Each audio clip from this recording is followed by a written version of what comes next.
Bismillahirrahmanirrahim. Assalamualaikum warahmatullahi wabarakatuh. Perkenalkan, nama saya Alfiani Rohmah, NIM E2019-2195. Saya dari Ekonomi Syariah 5, Fakultas Ekonomi dan Bisnis Islam. Saya akan mempresentasikan makalah tentang peradaban tiga kerajaan besar, yang mana peradaban tiga kerajaan besar itu mulai dinasti Utsmaniyah di Turki, kerajaan Safawi di Persia, dan kerajaan Mughal di India. Berikut ini penjelasannya. Peradaban Islam pada masa tiga kerajaan besar.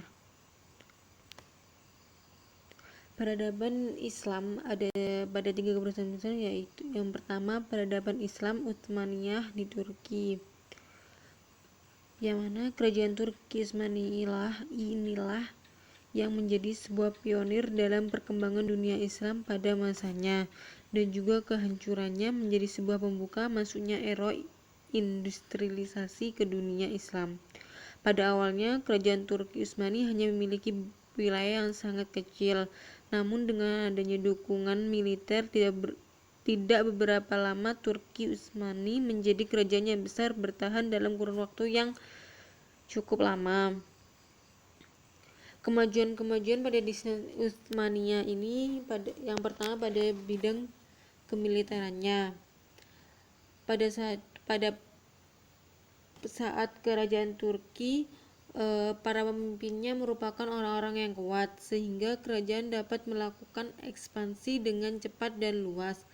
Namun, kerajaan Turki Utsmani mencapai keemasannya bukan semata-mata karena keunggulan politik para pemimpinnya, akan tetapi adanya sifat keberanian, keterampilan, ketangguhan, dan kekuatan militer yang sanggup bertempur kapan saja dan di mana saja. Yang kedua, tentang bidang pemerintahan.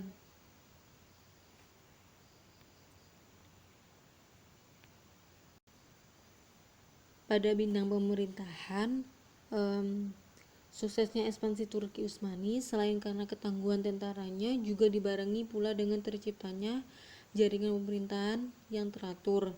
Dalam mengelola wilayah yang luas, para raja Turki senantiasa bertindak tegas dalam struktur pemerintahan. Sultan sebagai penguasa tertinggi dibantu oleh Shah al-Azam, Perdana Menteri, yang membawahi Pasha Gubernur menggepalai daerah tingkat 1. Di bawahnya terdapat beberapa orang al-Zanazik atau al-Alawiyah. Yang ketiga, bidang ilmu pengetahuan. Turki Utsmani merupakan bangsa yang berdarah militer, sehingga lebih banyak memfokuskan kaitan mereka dalam bidang militer. Sementara dalam bidang ilmu pengetahuan tidaklah begitu menonjol. Karena itulah dalam hasanah intelektual Islam tidak ditemukan ilmuwan terkemuka dari Turki Utsmani. Namun demikian, mereka banyak berkiprah dalam pengembangan seni arsitektur Islam berupa bangunan-bangunan masjid yang indah, seperti Masjid Al-Muhammadi atau Masjid Jami' Sultan Muhammad Al-Fatih, Masjid Agung Sulaiman, dan Masjid Abi Ayyub Al-Ash'ari. Yang keempat, bidang budaya.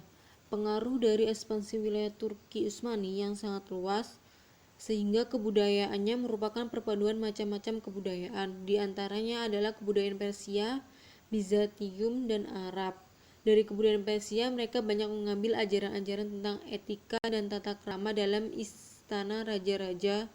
Dari Bizantium, organisasi pemerintahan dan kemiliteran banyak diserap.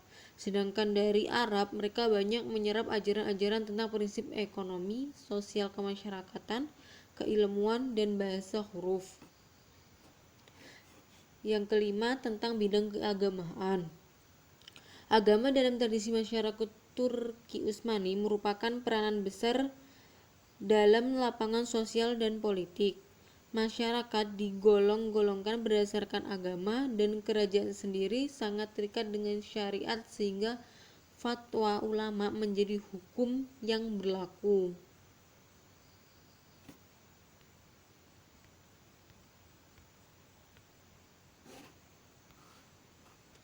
Kemunduran dinasti Turki Utsmani. Kerajaan Turki Utsmani banyak berjasa terutama dalam perluasan wilayah kekuasaan Islam ke benua Eropa. Ekspansi kerajaan Turki Utsmani untuk pertama kali lebih tuju ke Eropa Timur yang belum masuk dalam wilayah kekuasaan dan agama Islam.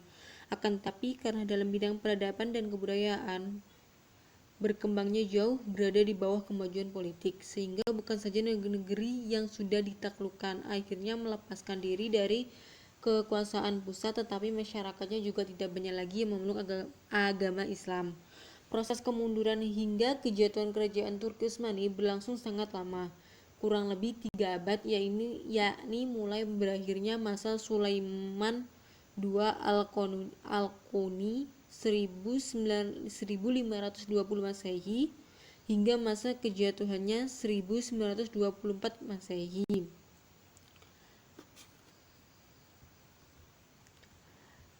Proses yang disebabkan penyebab kemudian dinasti Turki Utsmani itu sendiri adalah yang pertama, luasnya wilayah kekuasaan Turki Utsmani yang akhirnya tidak mampu dikendalikan dari pusat karena sistem pemerintahan tidak lagi efektif seperti masa sebelumnya.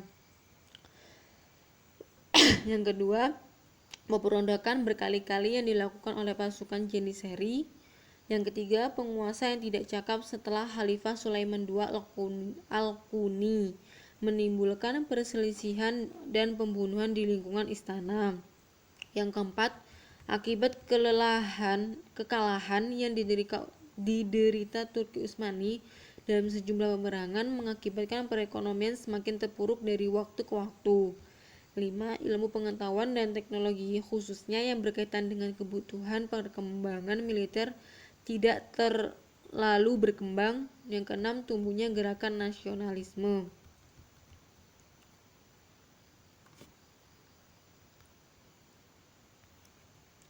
Selanjutnya, yang kedua, dinasti Safawi dan Qajar di Persia. Dinasti Safawi itu sendiri, kerajaan Safawi berdiri di saat kerajaan Turki Utsmani mencapai puncak kejayaannya. Awalnya kerajaan ini berasal dari sebuah gerakan tarekat yang berdiri di Ardabil, sebuah kota di Azerbaijan, wilayah Rusia. Tarekat ini diberi nama Tarekat Safawiyah. Penggagas awal berdirinya kerajaan Safawi adalah Syekh Ishaq Safiuddin atau lebih dikenal dengan Safi al-ad-Din. Tarekat ini berkembang pesat di Persia, Syria, dan Asia Kecil. Pengikut tarekat ini sangat teguh memegang ajaran agama. Gerakan ini bertujuan memerangi orang-orang ingkar, kemudian juga memerangi orang-orang golongan yang mereka sebut ahli bid'ah. Selanjutnya, kemajuan pada dinasti Safawi. Yang pertama, pada bidang politik dan pemerintahan, yang mana terwujudnya integritas wilayah negara yang luas dan dikawal oleh suatu angkatan bersenjata yang tangguh dan pemerintahan yang kuat, mampu memainkan peran dalam perencaturan politik internasional. Selain itu juga membangun angkatan bersenjata. Sedangkan dalam bidang ekonomi, kemajuan pada dinasti Safawi terlihat pada industri dan perdagangan. Terlebih setelah kepulauan Hormuz dikuasai dan pelabuhan Gunrum diubah menjadi Bandar Abbas, maka satu jalur dagang laut antara timur dan barat yang biasa diperebutkan oleh Belanda, Inggris, dan Prancis sepenuhnya menjadi milik kerajaan Safawi. Yang ketiga, dalam bidang pendidikan. Dalam bidang pendidikan didominasi oleh 3 jenis pendidikan. Yang pertama, pendidikan Indo-reaktif, yaitu pendidikan yang diarahkan untuk mewujudkan patriotisme terhadap negara. Yang kedua, pendidikan estetika, yaitu dengan menekankan pada seni karya yang diharapkan mampu menjadi komoditi perdagangan dinasti Safawi. Yang keempat, pendidikan militer dan manajemen pemerintahan. Untuk mempertahankan wilayah kekuasaannya yang luas, juga dibutuhkan orang-orang ahli dalam bidang pengelolaan pemerintahan secara internal. Sedangkan yang keempat, dalam bidang ilmu pengetahuan, filsafat, dan sains, Dalam bidang ini, kerajaan Safawi mengalami kemajuan daripada kerajaan Mughal dan Turki Utsmani. Dunia filsafat dan sains bangkit kembali di dunia Islam. Muncul beberapa filosof diantaranya Muhammad Baqir Damat 1631 Masehi yang dianggap guru ketiga setelah Aristoteles dan Al-Farabi. Mula Sadra, seorang dialektikus yang cakap pada zamannya. Sadar al-Din Shirazi, seorang filsuf. Muhammad al-Baqir ibnu Muhammad Damat, seorang filsuf, ahli sejarah, dan teolog. Dalam bidang ilmu, pengetahuan dan sains, Safawiyah lebih maju dari kerajaan lainnya pada masa yang sama. Yang kelima, pada bidang perkembangan arsitektur dan seni. Para penguasa kerajaan menjadikan Isfahah menjadi kota yang indah. Di sana terdapat bangunan-bangunan besar seperti masjid, sekolah, rumah sakit, jembatan raksasa, istana Cilil Sultan, dan taman-taman wisata. Yang keenam, bidang agama. Pada bidang agama, pada masa Abbas I, kebijakan keagamaan tidak lagi seperti masa khalifah sebelumnya, yang senantiasa memaksakan agar Syiah menjadi agama negara, melainkan ia menanamkan sikap toleransi. Faktor-faktor yang menyebabkan berakhirnya kerajaan Safawi. Yang pertama, konflik panjang dengan kerajaan Turki Utsmani.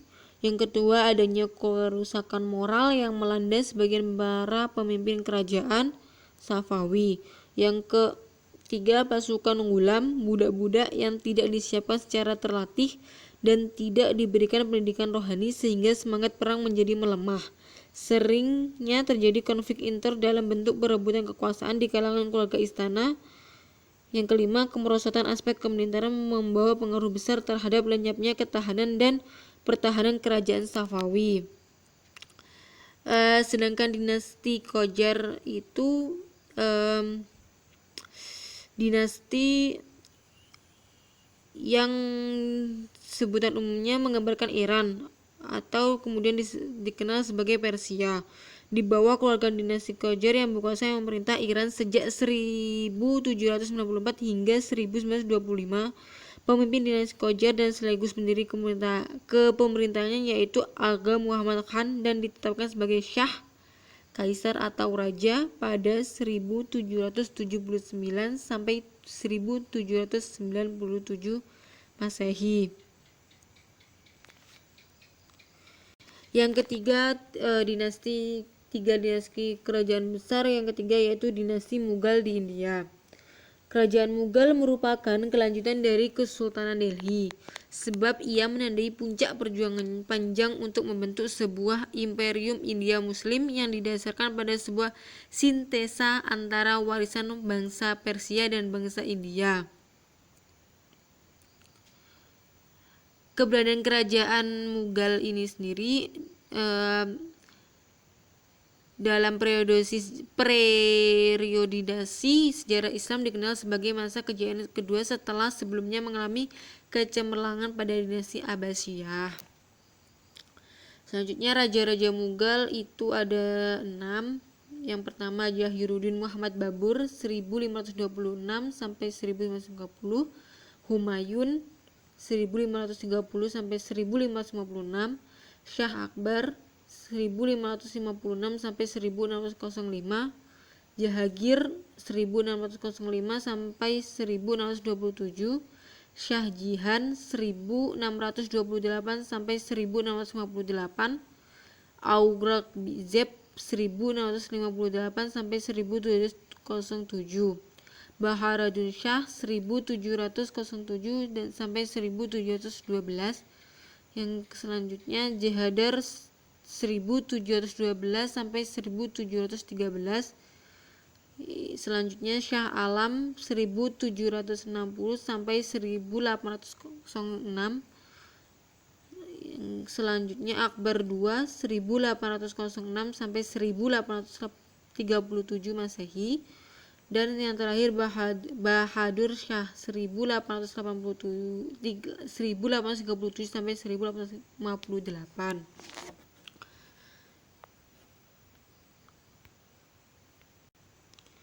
Kemajuan yang dicapai kerajaan Mughal. Kemajuan kerajaan Mughal itu pada masa Syekh Akbar. Yang pertama pada bidang politik dan administrasi pemerintahan, yaitu dilakukannya perluasan wilayah, dilakukannya roda pemerintahan secara pemerintahan militeristik. Pemerintahan yang ketiga, pemerintahan daerah dipegang oleh sifat salar kepala komandan, sedangkan subdistrik dipegang oleh faujar komandan. Yang keempat, diterapkannya politik toleransi universal sulhul. Yang kelima, terbentuknya landasan institusional atau geografis bagi kekuatan imperium yang dijanjikan oleh elit militer dan politik yang umumnya terdiri dari pembesar-pembesar Afgan, Iran, Turki, dan Muslim asli India. Yang selanjutnya pada bidang ekonomi. Pada bidang ekonomi terdapat empat kemajuan, yaitu terbentuknya sistem pemberian pinjaman bagi usaha pertanian. Yang kedua, adanya sistem pemerintahan lokal yang digunakan untuk mengumpulkan hasil pertanian dan melindungi petani. Yang ketiga, sistem pengumpulan pajak yang diberlakukan oleh beberapa provinsi utama. Yang keempat, perdagangan dan pengolahan industri pertanian mulai berkembang. Selanjutnya pada bidang agama. Pada masa Akbar, perkembangan agama Islam di kerajaan Mughal mencapai suatu fase yang menarik, di mana pada masa itu Akbar memproklamasikan sebuah cara baru dalam beragama, yaitu konsep din ilahi.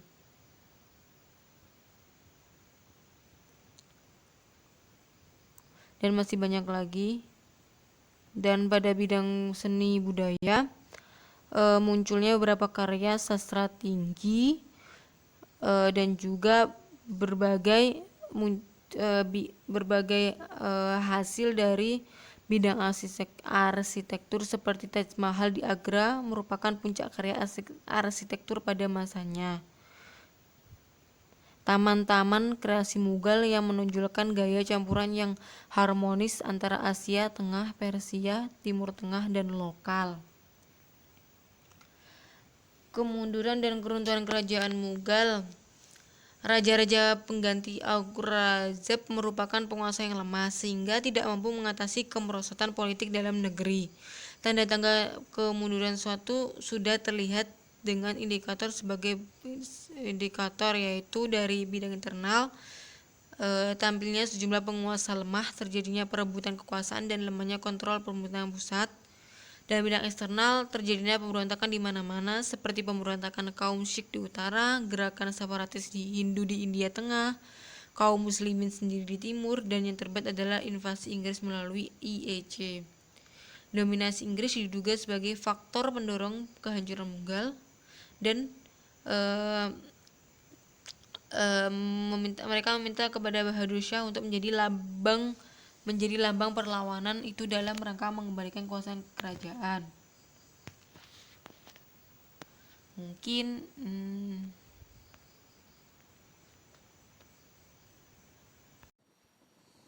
dapat disimpulkan bahwa kemunculan tiga kerajaan Islam, yaitu kerajaan Turki Utsmani, kerajaan Safawi di Persia, dan kerajaan Mughal di India telah banyak memberikan kontribusi bagi perkembangan peradaban Islam. Kerajaan Utsmani meraih puncak kejayaannya di bawah kepemimpinan Sultan Sulaiman Al-Qununi. Di kerajaan Safawi di